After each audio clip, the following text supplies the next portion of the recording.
everyone, it's Sherlock. Don't mind the glare in my glasses, it's something I can't change.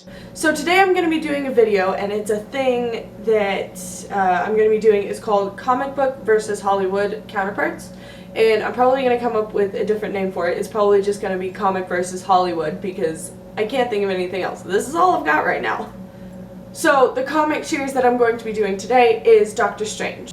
I really like the movie, it's a good movie, and before seeing this movie I had never read the comics, but because I liked the movie so much I'm like, oh well, this is a comic book, I should read the comics. So I went to a comic book store and I got a couple of the comics, and they're really, really good.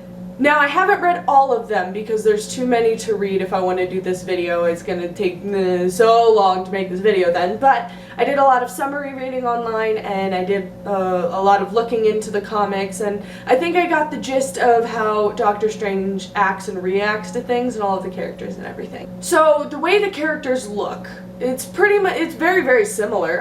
Doctor Strange, they did really well with the way that he looks with the facial hair and the costume and everything, and though Benedict Cumberbatch isn't as buff as Doctor Strange is, they did really well with how they put him in the costume, or how well the costume fits. It kind of makes him look more buff than he is, I guess, if that makes sense. It made sense to me, don't know if it makes sense to you. But then we get to the Ancient One, played by Tilda Swinton?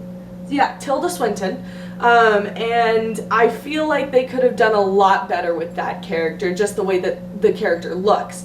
Because Tilda Swinton is just mainly hairless up on the face.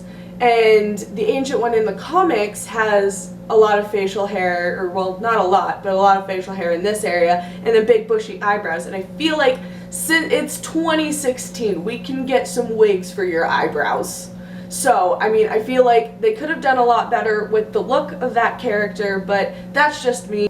But then we get to the storyline part of the movie, and the origin story they did really, really well with. They got it almost perfect. I mean, sure, they added something and they took something away, but they were very, very minimal things, and they got it really, really well. And the origin story goes that Doctor Strange was in a really bad car accident and he lost the use of his hands, and he was a neurosurgeon, so he's just like, oh my god, I gotta find somebody to fix my hands. My hands, they gotta be fixed, man. I want to do my job. I like my job. That kind of stuff. So he went searching and used every penny he has, and it just didn't work, and then he found the Ancient One.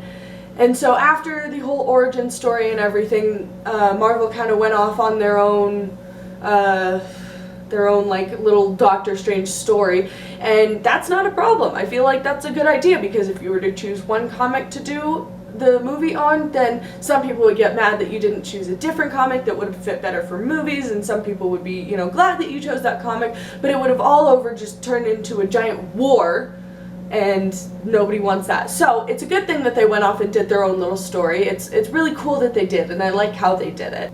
Moving on to Doctor Strange's magical ability, though. In the movie, they're introducing magic into a very science-based world, and it's really cool how they did it, because they, basically his magic is using the power of other dimensions. So it's not just, oh my god, now I've got magical powers that I didn't know I had within.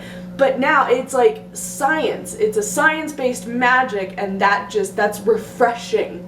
And speaking of all of the magic and everything, the Eye of Agamotto, I don't know if I pronounced that right. I'm always having trouble with that.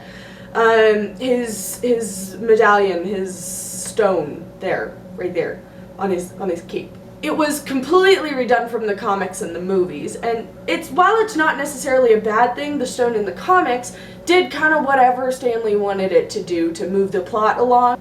In the movie, it's more of like a time stone, but because it's created this way, it sets up a perfect opportunity for a sequel to this movie, and for Doctor Strange to join in the new Avengers movie, Avengers Infinity War. And so it's not a bad change, it's a good one. It's just they changed what its purpose was, I guess, if that makes sense. All in all, they made a fantastic movie, one that in some ways perfectly aligns with the comics, and it's a good movie for comic book lovers and families to go see. If you guys have any other suggestions for a comic book versus Hollywood video, let me know down in the comments and I'll try and make one. So, this is Sherlock, signing off.